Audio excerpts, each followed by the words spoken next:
ನಮಸ್ಕಾರ, ನೀವು ನೋಡ್ತಾ ಇದ್ದೀರಾ ಅಶ್ವಮೇಧ. ನಾನು ಅಶ್ವತ್ಥ. 45 ಈ ಒಂದು ಚಿತ್ರದ ಟ್ರೇಲರ್ ಹೇಗಿದೆ ಅನ್ನುವಂಥದ್ದು ಇವತ್ತಿನ ಸಮಾಚಾರ. ವೀಕ್ಷಕರೇ, ಅದರಲ್ಲೊಂದು ಡೈಲಾಗ್ ಇದೆ.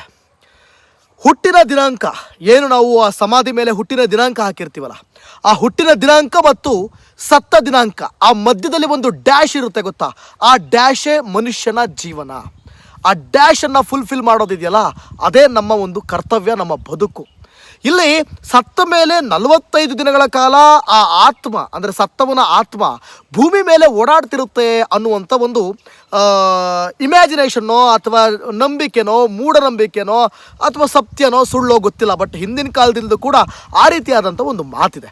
ಆ ಮಾತಿನ ಅನುಗುಣವಾಗಿ ಅದೇ ಒಂದು ಕೋರ್ ಪಾಯಿಂಟನ್ನು ತೆಗೆದುಕೊಂಡು ಇಲ್ಲಿ ರಾಜ್ಬಿ ಶೆಟ್ಟಿಯವರು ಯಾಕೆ ಸಾಯ್ತಾರೆ, ಅವರು ಸತ್ತಿದ್ದಕ್ಕೆ ಕಾರಣ ಏನು, ಅವರು ಪಾಪ ಮಾಡೋ ಸತ್ರ ಪುಣ್ಯ ಮಾಡೋ ಸತ್ರ ಅಥವಾ ಆ ಸಾವಿಗೆ ನ್ಯಾಯ ಸಿಗುತ್ತಾ ಅಥವಾ ಸಾವು ಅನ್ಯಾಯನ?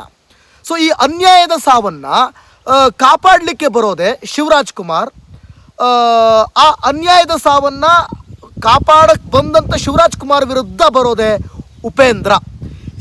ಈ ನಡುವಣ ಇದೆಯಲ್ಲ, ಇಲ್ಲಿ ಸುತ್ತುತ್ತಲ್ಲ ಈ ಕತೆ, ಎಲ್ಲ ನಡುವೆ ಆಗುವಂಥ ಒಂದಷ್ಟು ವಿಚಿತ್ರ ಘಟನೆಗಳು, ಅಲ್ಲಿ ವಾರ್ ಆಗಿರ್ಬೋದು ಅಥವಾ ಅಲ್ಲೊಂದಷ್ಟು ಎಮೋಷನ್ಸ್ ಆಗಿರ್ಬೋದು, ಇವೆಲ್ಲವೂ ಕೂಡ ಸೇರಿದಾಗ ಆ 45 ದಿನಗಳ ಕಥಾ ಹಂದರವೇ 45 ಅಂತ ನನಗನ್ನಿಸ್ತಾ ಇದೆ. ಯಾಕಂತಂದರೆ ಒಂದಷ್ಟು ಟ್ರೇಲರ್ ನೋಡಿದಾಗ ಕೆಲವೊಂದು ಚೂರು ಮಾಹಿತಿಗಳು ಬಿಟ್ಟರೆ ಬೇರೆ ಏನೂ ಗೊತ್ತಾಗಲ್ಲ. ಈಗ ಆಲ್ರೆಡಿ ಅರ್ಜುನ್ ಜನ್ಯ ಅವರು ಹೇಳಿದ್ದಾರೆ. ಏನಂತ ಹೇಳಿದ್ದಾರೆ ಅಂತಂದರೆ, ಈ ಕಥೆಯಲ್ಲಿ ಒಂದಷ್ಟು ಫ್ಯಾಂಟಸಿ ಕಥೆ ಇದು, ಜೊತೆಗೆ ಲಾಜಿಕ್ಕನ್ನು ಹುಡುಕ್ಬೋದು. ಲಾಜಿಕ್ ಇರುವಂಥ ಕತೆ ಮತ್ತು ಫ್ಯಾಂಟಸಿ ಕತೆ ಅಂಥೇಳಿ. ಕನ್ನಡದಲ್ಲಿ ಫ್ಯಾಂಟಸಿ ಕಥೆಗಳು ತುಂಬ ಕಮ್ಮಿ ಆಗ್ತಾ ಇದೆ, ಕಮ್ಮಿ ಬಂದಿವೆ ಇಲ್ಲಿವರೆಗೂ. ಆಮೇಲೆ ಈ ಒಂದು ಮಲ್ಟಿ ಸ್ಟಾರರ್ ಒಂದು ಟ್ರೇಲರನ್ನು ನೋಡಿದಾಗ ಭಾಳ ಖುಷಿಯಾಯಿತು. ಅನೇಕ ದಿನಗಳ ನಂತರ ಮಲ್ಟಿ ಸ್ಟಾರರ್ಸ್ ಒಂದು ಸಿನಿಮಾ ಟ್ರೇಲರನ್ನು ನೋಡಿದಾಗ ಅದು 25 ತಾರೀಕು ತೆರೆ ಮೇಲೆ ಬರ್ತಾ ಇರೋದ್ರಿಂದ ಒಂದು ರೀತಿಯಲ್ಲಿ ಖುಷಿ ಅಂತಲೇ ಹೇಳ್ಬೋದು. ಬನ್ನಿ, ಇದು ಈ ಒಂದು ಕಥಾ ಹಂದರ ನಾನು ನಿಮಗೆ ಹೇಳಿದ್ದು. ಈಗ ಆ್ಯಕ್ಚುಲಿ ಟ್ರೈಲರ್ ಹೆಂಗಿದೆ ಇದ್ರ ಬಗ್ಗೆ ಒಂದಷ್ಟು ಡಿಸ್ಕಸ್ ಮಾಡೋಣ. ಟ್ರೈಲರ್ ಹೆಂಗಿದೆ ಅಂತ ನೀವು ನನ್ನ ಕೇಳೋದಾದರೆ, ಟ್ರೈಲರ್ ಮಾತ್ರ ನೆಕ್ಸ್ಟ್ ಲೆವೆಲ್ ಇದೆ ಗುರು. ಏನು ಗುರು ಅದು ಟ್ರೈಲರು, ನಾನು ಊಹೆನೂ ಕೂಡ ಮಾಡಿರಲಿಲ್ಲ. ಈ ರೀತಿಯಾಗಿ ಒಂದು ಟ್ರೈಲರ್ ಮೂಡಿ ಬಂದಿರುತ್ತೆ ಅಂತ ನಾನು ಅಂದ್ಕೊಂಡೇ ಇರಲಿಲ್ಲ. ಏನೋ ಅರ್ಜುನ್ ಜನ್ಯ ಮೊದಲ ಬಾರಿಗೆ ಡೈರೆಕ್ಷನ್ ಮಾಡ್ತಾ ಇದ್ದಾರೆ. ಮೊದಲ ಬಾರಿಗೆ ಡೈರೆಕ್ಷನ್ ಮಾಡ್ತಾ ಇರೋದ್ರಿಂದ ಎಲ್ಲೋ ಒಂದು ಕಡೆ ಒಂದು ರೇಂಜಲ್ಲಿ ತೆಗೆದಿರ್ತಾರೆ ಅಂದರೆ, ಆದರೆ ಮೊದಲನೇ ಸಿನಿಮಾನೇ ಈ ರೇಂಜಲ್ಲಿ ಗುರು. ಆ ಹೊಸತನ, ಹೊಸ ಆಲೋಚನೆಗಳು, ಹೊಸ ಮಿಷನರೀಸ್ ಅದೆಲ್ಲ ಕೂಡ ನೋಡ್ತಾ ಇದ್ದರೆ ಅರ್ಜುನ್ ಜನ್ಯ ಅವರ ಒಂದು ಕೆಪಾಸಿಟಿ ಕೇವಲ ಪಿಯೋನ ಬಾರಿಸೋಕೆ ಅಥವಾ ಗಿಟಾರ್ ನುಡಿಸೋಕೆ ಮಾತ್ರ ಅಲ್ಲ, ತೆರೆ ಮೇಲೆ ಬಂದರೆ ಯಾವ ರೀತಿ ತೊಗೊಂಬರ್ತೀನಿ ಅಂತ ಅಪ್ಪಳಿಸೋದಕ್ಕೆ ಒಂದು ಕಾಯ್ತಾ ಇದೆ 45 ಸಿನಿಮಾ ಅಂತ ಇಲ್ಲಿ ಅರ್ಜುನ್ ಜನ್ಯ ಅವರು ತೋರಿಸ್ಕೊಟ್ಟಿದ್ದಾರೆ. ನಿಜವಾಗ್ಲೂ ನನಗೆ ಗ್ರೇಟ್ ಅನ್ನಿಸ್ತಾ ಇದೆ, ಅರ್ಜುನ್ ಜನ್ಯ ಅವ್ರ ಮೇಲೆ ಗ್ರೇಟ್ ಅನ್ನಿಸ್ತಾ ಇದೆ. ಆಮೇಲೆ ಉಪೇಂದ್ರ ಅವ್ರನ್ನ ಯೂಶ್ವಲಿ ಅವ್ರ ಡೈರೆಕ್ಷನಲ್ಲಿ ಕತೆಗಳೇ ಒಂದು ರೀತಿಯಲ್ಲಿ ವಿಚಿತ್ರ. ಬೇರೆಯವ್ರ ಡೈರೆಕ್ಷನಲ್ಲಿ ಅವ್ರಿಗೆ ಕತೆ ಒಪ್ಸೋದು ಅಂದರೆ ಅಷ್ಟು ಈಸಿ ಅಲ್ಲ. ಅಂಥದ್ರಲ್ಲಿ ಶಿವಣ್ಣ ಬೇರೆ. ಜೊತೆಗೆ ಈ ಶಿವಣ್ಣ ಮತ್ತು ಉಪೇಂದ್ರ, ಓಮ್ ಪಿಕ್ಚರ್ ಹೀರೋ ಮತ್ತು ಓಮ್ ಪಿಕ್ಚರ್ ಡೈರೆಕ್ಟರ್ ನಡುವಿನ ಈ ಯುದ್ಧವೇ ಆ 45 ದಿನಗಳ ಕಥೆಯೇ ಆ 45 ಅನ್ನುವಂಥ ಸಿನಿಮಾ ಅಂತ ಹೇಳ್ಬೋದು. ಇನ್ನು ನೇರವಾಗಿ ಇಲ್ಲಿನ ಕ್ವಾಲಿಟಿ ವಿಚಾರಕ್ಕೆ ಬರೋದಾದರೆ, ಕಳೆದು ಹೋಗ್ಬಿಟ್ಟೆ ಗುರು. ಏನು ಗುರು ಅದು ಕ್ವಾಲಿಟಿ ವೈಸು. ಕನ್ನಡ ಚಿತ್ರ, ಅದರಲ್ಲೂ ಡೆಬ್ಯೂ, ಅರ್ಜುನ್ ಜನ್ಯ ಅವರ ಡೆಬ್ಯೂ ಸಿನಿಮಾ ಇಷ್ಟರ ಮಟ್ಟಿಗೆ ಒಂದು ಹವಾ ಕ್ರಿಯೇಟ್ ಮಾಡೋದಿರಲಿ, ಆ ಕ್ವಾಲಿಟಿ ಏನ್ರಿ ಅದು, ಆ ಮೇಕಿಂಗನ್ನು ನೋಡೋದಾದರೆ ನನಗೆ ಬಹುಶಃ 2025 ಅಂದರೆ 2026ಕ್ಕೆ ಅದು ಲೆಕ್ಕಕ್ಕೆ ಬರೋದಾದ್ರೆ, ಬಟ್ 25ಕ್ಕೆ ರಿಲೀಸ್ ಆಗ್ತಿರೋದ್ರಿಂದ ಅದು 2025ಕ್ಕೆ ಸೇರುತ್ತೆ. 2025 ಮತ್ತು 26 ಆಸುಪಾಸಿನ ಬ್ಲಾಕ್ ಬಾಸ್ಟರ್ ಚಿತ್ರ ಆಗೋದಲ್ಲಿ ಎರಡು ಮಾತೇ ಇಲ್ಲ. ಅಷ್ಟರ ಮಟ್ಟಿಗೆ ಬಜೆಟ್ಟು ಅಲ್ಲಿ ಖರ್ಚು ಮಾಡಿರೋದು ಅಲ್ಲಿ ಕಾಣ್ತಾ ಇದೆ ಕಣ್ರಿ. ಅವರು ಖರ್ಚು ಮಾಡಿರೋದಲ್ಲಿ ಅಷ್ಟೇ ಅದ್ಭುತವಾಗಿ ಕಾಣಿಸ್ತಾ ಇದೆ ಈ ಚಿತ್ರದ ಟ್ರೇಲರ್ ಅಂತ ಹೇಳ್ಬೋದು. ಇನ್ನು ಪರ್ಟಿಕ್ಯುಲರ್ ವಿಚಾರಕ್ಕೆ ಬರ್ತಾ ಹೋಗೋಣ. ಈಗ ಪ್ರಮುಖವಾಗಿ ಶಿವಣ್ಣ ಅವರ ವಿಚಾರಕ್ಕೆ ಬರೋಣ. ಶಿವಣ್ಣ ಅವರ ಕ್ಲಾಸಿ ಲುಕ್ ಮತ್ತು ಮಾಸ್ ಲುಕ್ ನೆಕ್ಸ್ಟ್ ಲೆವೆಲ್ ಇದೆ ಗುರು. ಯಾಕಂತಂದರೆ ನೋಡಿ, ಅಲ್ಲಿ ಶಿವಣ್ಣ ಅವರು ಬಹುಶಃ ಅಲ್ಲಿ ಮಾನವನಾಗೇ ಇರ್ತಾರೆ ನನ್ನ ಪ್ರಕಾರ.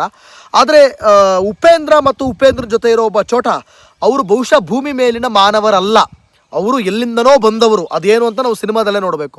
ಆದರೆ ಶಿವಣ್ಣ ಕೂಡ ನಾನು ಬಹುಶಃ ಹಂಗೆ ಅಂದ್ಕೊಂಡಿದ್ದೆ ಮೊದಲು ಟೀಸರ್ ನೋಡಿದಾಗ. ಆದರೆ ಶಿವಣ್ಣ ಭೂಮಿ ಮೇಲೆ ಇರುವಂಥ ಜೀವ, ಆದರೆ ಅದಕ್ಕೆ ಸ್ಪೆಷಲ್ ಪವರ್ ಇರುವಂಥ ಒಂದು ಜೀವ.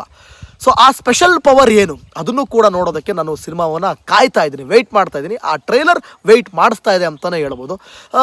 ಇನ್ನು ಈ ಕಡೆ ರಾಜ್ ಬಿ ಶೆಟ್ಟಿ ಒಬ್ಬ ಸಾಮಾನ್ಯ ವ್ಯಕ್ತಿ, ಒಬ್ಬ ಮಿಡಲ್ ಕ್ಲಾಸ್ನಲ್ಲಿ ಹುಟ್ಟಿದಂಥ ವ್ಯಕ್ತಿಗೆ ಆಗುವಂಥ ಒಂದಷ್ಟು ಎದುರಾಗುವಂಥ ಒಂದಷ್ಟು ಚಾಲೆಂಜಸ್, ಆ ಚಾಲೆಂಜಸ್ನಲ್ಲಿ ಆತ ಗೆಲ್ಲೋವಾಗ ಆ ಒಂದು ಪ್ರೋಸೆಸ್ನಲ್ಲಿ ರಾಜ್ ಬಿ ಶೆಟ್ಟಿಯವರ ಒಂದು ಮರಣ ಮೃದಂಗ ಅಂತ ಹೇಳ್ಬೋದು. ಅದಕ್ಕೆ ಎಂಟ್ರಿ ಆಗೋದೆ, ಅದನ್ನು ತಡಿಲಿಕ್ಕೆ ಹೋದಂಥ ಶಿವಣ್ಣ ಅವರನ್ನು ತಡೆಯೋದಕ್ಕೆ ಎಂಟ್ರಿ ಆಗೋದೆ ಉಪೇಂದ್ರ ಅಂಥೇಳಿ. ಉಪೇಂದ್ರ ಅವರ ಒಂದು ವಾಯ್ಸ್ ಆಗಿರ್ಬೋದು, ಆಮೇಲೆ ಆ್ಯಕ್ಟಿಂಗ್ ಆಗಿರ್ಬೋದು.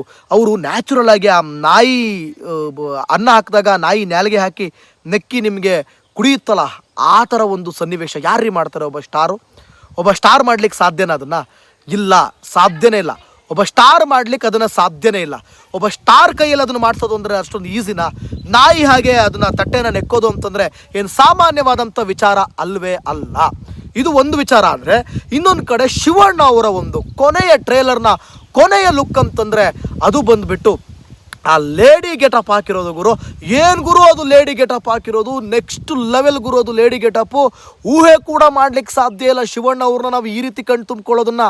ಬಹುಶಃ ಯಾವುದೋ ಒಂದು ಕಾಮಿಡಿ ಸಿನಿಮಾಗೆ, ಆನಂದ್ ಸಿನಿಮಾಗ, ಯಾವುದೋ ಒಂದು cinema double acting triple acting ಮಾಡಿದ್ದಾರೆ ನೋಡಿ, ನಮ್ಮಣ್ಣ ಸಿನಿಮಾಗ, ಯಾವುದೋ ಸಿನಿಮಾಗೆ ಒಂದು ಸೀನಲ್ಲಿ, ಒಂದು ಕಾಮಿಡಿ ಸೀನಲ್ಲಿ ಶಿವರಾಜ್ ಕುಮಾರ್ ಅವರು ಲೇಡಿ ಗೆಟಪ್ಪನ್ನು ಹಾಕ್ತಾರೆ. ಆ ಲೇಡಿ ಗೆಟಪ್ಪನ್ನು ಹಾಕಿ ಭಾಳ ಅದ್ಭುತವಾಗಿ ಅದರಲ್ಲಿ ಕಾಮಿಡಿ ಮಾಡಿರ್ತಾರೆ. ಬಟ್ ಇದು ಕಾಮಿಡಿ ಅಲ್ಲ, ಇದು ಏನೋ ನೆಕ್ಸ್ಟ್ ಲೆವೆಲ್ ಸೀರಿಯಸ್ ಕಂಡೀಷನಲ್ಲಿ ಈ ಒಂದು ಕಂಟೆಂಟ್ ಇದೆ ಅಂತ ನನಗೆ ಅನ್ನಿಸ್ತಾ ಇದೆ. ಸೊ ಒಟ್ಟಾರೆಯಾಗಿ ಕಾದು ನೋಡಬೇಕಾಗುತ್ತೆ ಏನಿರ್ಬೋದು ಅಂತ. ಇದು ವಿಚಾರ. ಇನ್ನು ಈ ಒಂದು ಸಿನಿಮಾವನ್ನು ಮಾಡಿರೋದು ಅರ್ಜುನ್ ಜನ್ಯ, ಅದಕ್ಕೆ ಮ್ಯೂಸಿಕ್ ಮಾಡ್ತಾ ಇರೋದು ಕೂಡ ಅರ್ಜುನ್ ಜನ್ಯ. ಓಕೆ, ಅವ್ರ ಸಿನಿಮಾಗೆ ಅವರೇ ಮ್ಯೂಸಿಕ್ ಡೈರೆಕ್ಟರ್ ಮಾಡೋದ್ರಿಂದ ಸ್ವಲ್ಪ ಪ್ರೆಷರ್ ಜಾಸ್ತಿ ಇದ್ದೇ ಇರುತ್ತೆ, ಕೆಲಸ ಜಾಸ್ತಿ. ಹಂಗನ್ ಮಾತ್ರಕ್ಕೆ ಅದನ್ನು ಅವರು ತುಂಬ ಡಿಲೇ ಮಾಡಿರಲ್ಲ ಅಥವಾ ಇಗ್ನೋರ್ ಮಾಡಿರಲ್ಲ, ಅಷ್ಟೊಂದು ನೆಗ್ಲೆಕ್ಟ್ ಕೂಡ ಮಾಡಿರಲ್ಲ. 100% ಅಲ್ಟಿಮೇಟಾಗಿ ಕೊಟ್ಟಿರ್ತಾರೆ ಅಂತ. ಆದರೆ ಟ್ರೇಲರ್ನಲ್ಲಿ ನನಗೊಂದು ಡೀಸೆಂಟ್ ಮ್ಯೂಸಿಕ್ ಅಂತ ಅನ್ನಿಸ್ತು. ಅಷ್ಟೊಂದೇನು ಒಡೆದು ಬಡ್ದು ಕಿಚ್ಚಾಕಿದ್ದಾರೆ ಅನ್ನೋ ರೇಂಜಲ್ಲೇನಿಲ್ಲ. ಬಟ್ ಸಿನಿಮಾದಲ್ಲಿ ನಮಗೆ ಅದು ಸ್ಯಾಟಿಸ್ಫ್ಯಾಕ್ಷನ್ ಆಗುವಂಥ ಸಾಧ್ಯತೆಗಳಿವೆ. ಕಾದೋಣ, ಸಿನಿಮಾ ಬಂದ ಮೇಲೆ ಮ್ಯೂಸಿಕ್ ಬಗ್ಗೆ ನಾನು ಮಾತನಾಡಲಿಕ್ಕೆ ಸಾಧ್ಯ. ಇನ್ನು VFX ಅನ್ನೋ ವಿಚಾರಕ್ಕೆ ಬಂದಾಗ ಸ್ವಲ್ಪ ಬೆಟರ್ ಆಗ್ಬೋದಿತ್ತು ಅಂತ. ಓಕೆ, ನೆಕ್ಸ್ಟ್ ಲೆವೆಲ್ ಇದೆ, ಬಟ್ ಈಗ ಕಾಂಪಿಟೇಷನ್ ಜಾಸ್ತಿ ಇದೆ VFX ವಿಚಾರದಲ್ಲಿ. ನಿಮಗೆ ಗೊತ್ತಿರ್ಬೋದು, ಕಾಂತಾರ ಸಿನಿಮಾದಲ್ಲಿ VFX ಬಂದಾಗ ಆ ಹುಲಿಯ VFX ಇದೆಯಲ್ಲ, ಆ ಗ್ರಾಫಿಕ್ ಇದೆಯಲ್ಲ, ಅದನ್ನು ತುಂಬ ಜನ ಕೊಂಡಾಡ್ಬಿಟ್ರು. ಏನ್ರಿ ಅದು VFX ನೆಕ್ಸ್ಟ್ ಲೆವೆಲ್ ಮಾಡಿದ್ದಾರೆ ಅಂತ.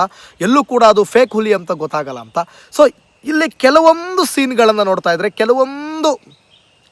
ಒಂದಷ್ಟು ಇದನ್ನು ನೋಡ್ತಾ ಇದ್ರೆ ಎಲ್ಲ ಒಂದು ಕಡೆ ಇನ್ನು ಸ್ವಲ್ಪ ಚೆನ್ನಾಗಿದೆ. ಅಲ್ಟಿಮೇಟ್ ಇದೆ, ನಾನು ಇಲ್ಲ ಅಂತ ಹೇಳ್ತಲ್ಲ, ಡೀಸೆಂಟ್ ಆಗಿದೆ, ತುಂಬ ಚೆನ್ನಾಗಿದೆ. ಸ್ವಲ್ಪ ಬೆಟರ್ ಆಗ್ಬೋದಿತ್ತೇನೋ ಅಂತ. ಆ ಕಣ್ಗುಡ್ಡೆ ಆಚೆಗೆ ಬರೋದು ಸ್ವಲ್ಪ ನನಗೆಲ್ಲೋ ಒಂದು ಕಡೆ ಫೈಬರಿಟಿ ಅಂತ ಅನ್ನಿಸ್ತು ನನಗೆ. ಆಮೇಲೆ ಈ ಸುದೀಪ್ ಅಂತಲೇ ಬರ್ತಾ ಇದೆ, ಮಾರ್ಕ್ ಬೇರೆ ಹತ್ರ ಬರ್ತಾ ಇದೆಯಲ್ಲ, ಅದ್ರ ಬಗ್ಗೆನೂ ಕೂಡ ಮಾತನಾಡಲಿಕ್ಕಿದೆ. ಇರಲಿ, ಉಪೇಂದ್ರ ಅವರು ಆ ಕಾರನ್ನು ಎತ್ತಿಟ್ಕೊಳ್ಳುವಾಗ ಅವರ ಕೈ ತುಂಬ ಸಣ್ಣ ಕಾಣ್ತವೆ. ಅದಕ್ಕೆ ಏನಾದ್ರು ಒಂದು ವ್ಯವಸ್ಥೆ ಮಾಡಬೇಕಿತ್ತು. ಅಷ್ಟು ಸಣ್ಣ ಆಗಿರೋ ವ್ಯಕ್ತಿ ಆ ಕಾರಣ ಎತ್ತಲಿಕ್ಕೆ, ಬಟ್ ಲಾಜಿಕ್ ಇದೆ ಅಂತ ಹೇಳಿದ್ದಾರೆ. ಏನು ಲಾಜಿಕ್ ಅಂತ ನೋಡೋಣ. ಅದೇನಾದ್ರು ಸೂಪರ್ ಪವರ್ ಕೊಟ್ಟಿದ್ದಾರಾ, ಹೆಂಗೆ ಏನು ಎತ್ತ ಅಂತೇಳಿ ನಾವು ಅದನ್ನು ಸಿನಿಮಾದಲ್ಲೇ ಕಾದು ನೋಡಬೇಕಾಗುತ್ತೆ.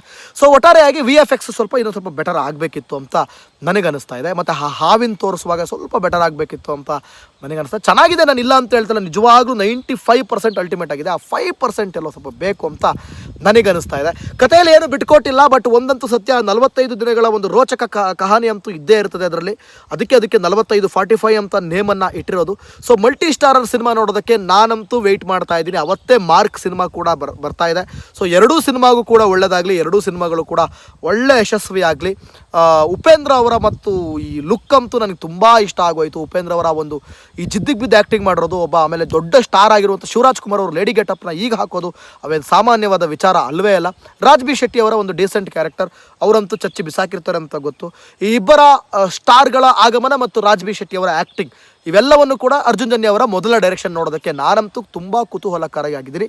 ಸಿನಿಮಾ ನೋಡಿದ್ಮೇಲೆ ಸಿನಿಮಾ ಹೇಗಿದೆ ಅಂತ ರಿವ್ಯೂ ಕೊಡ್ತೀನಿ, ಪಬ್ಲಿಕ್ ರಿವ್ಯೂವನ್ನು ಕೂಡ ತೊಗೊಳ್ತೀನಿ. ಇನ್ನೂ ಕೂಡ ಯಾರು ಸಬ್ಸ್ಕ್ರೈಬ್ ಆಗಿಲ್ಲ ಅಂತಂದರೆ ಈ ಕೂಡಲೇ ಅಶ್ವಮೇಧನ ಸಬ್ಸ್ಕ್ರೈಬ್ ಆಗಿ.